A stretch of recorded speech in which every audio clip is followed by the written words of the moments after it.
bienvenue dans l'officiel des galeries et musées, le MAG. Alors aujourd'hui, nous visitons le musée d'art moderne de la ville de Paris qui accueille l'exposition d'un artiste allemand, Baselitz. Suivez-moi.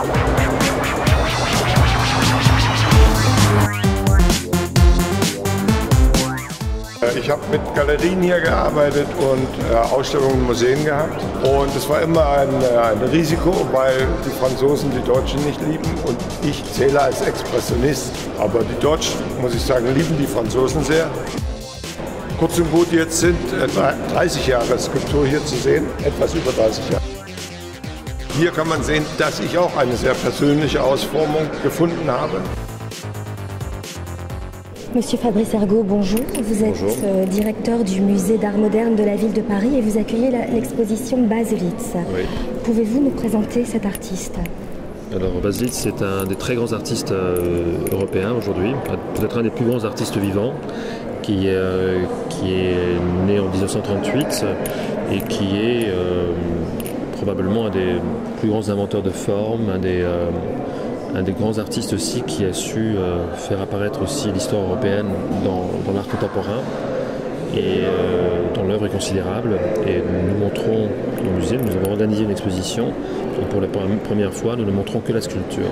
Justement, Baselitz est également peintre et graveur et vous avez donc pris la décision de le présenter en sculpteur. Voilà, sa peinture est déjà très connue, elle a déjà été montrée. En l'occurrence, il y a eu une exposition ici il y a 15 ans qui montrait sa peinture et quelques sculptures et on a voulu montrer en fait la sculpture qui est quelque chose de peut-être plus personnel et plus étrange dans son œuvre et on pensait que cette exposition, la sculpture avait une dimension tellement importante qu'elle justifiait une exposition. Et votre œuvre coup de cœur de l'exposition? C'est une bonne question. Je dirais peut-être l'œuvre dans laquelle nous sommes, par exemple, celle-ci, qui est en fait à la fois un Christ aux outrages ou un Christ en douleur, qui est un Christ, ça se réfère à la sculpture folklorique de sa région, qui sont de la Pologne, qui sont en fait des Christs assis, courbés sur eux-mêmes, après avoir été maltraités par les bourreaux, et qui portent une couronne d'épines, et qui s'interroge sur son sort. Et c'est aussi avec la casquette qu'il porte, Zéro, c'est aussi une référence à lui-même en tant que peintre, puisque c'est en fait une casquette qui porte la marque de fabrique d'une marque de peinture, qui est la peinture Zéro, qu'il utilisait dans les années 90 pour sa peinture. Donc c'est aussi une sorte d'autoportrait de lui en tant que peintre, en tant qu'artiste, en train de s'interroger sur sa destinée et sur l'importance de son art. Une référence aussi lorsqu'il disait tout à l'heure au penseur de Rodin qui lui est apparu après, qui a ce même geste christique du personnage qui se tient la tête. Et c'est aussi une forme un petit peu ironique sur sa propre œuvre. Est-ce que je suis aussi important que cela? Et qui chez lui est un peu une méthode de travail, c'est-à-dire toujours un peu penser que ce qu'il a fait jusqu'à présent n'est pas tellement intéressant pour s'y arrêter, qu'il faut passer à autre chose et développer une nouvelle forme d'art.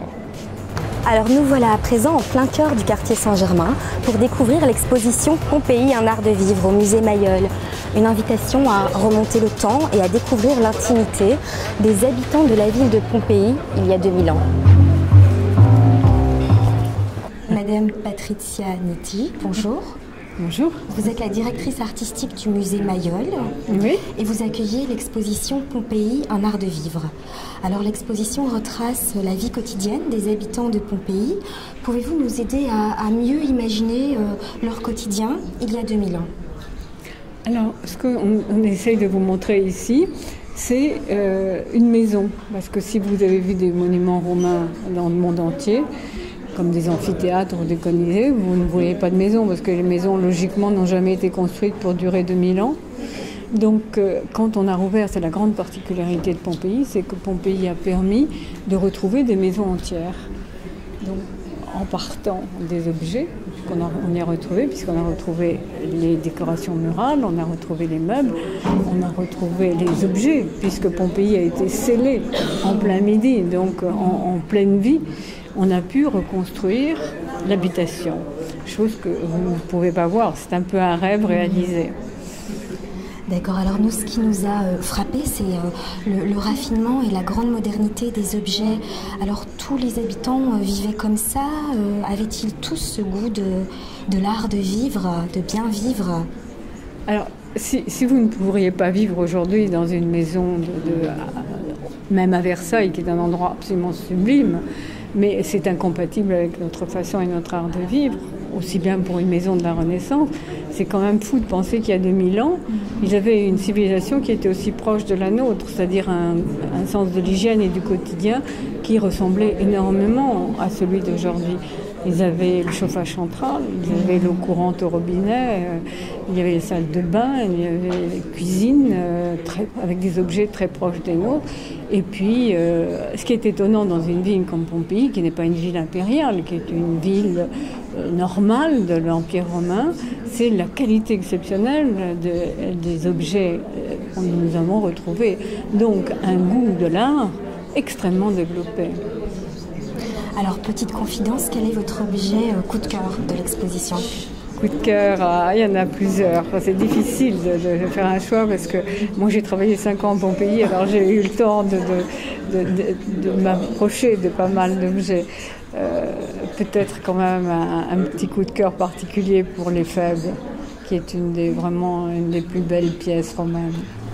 L'officiel des galeries et musées Le Mag, c'est fini pour aujourd'hui, mais nous vous donnons rendez-vous la semaine prochaine pour un nouveau parcours, un nouveau voyage à travers l'art et les expositions parisiennes.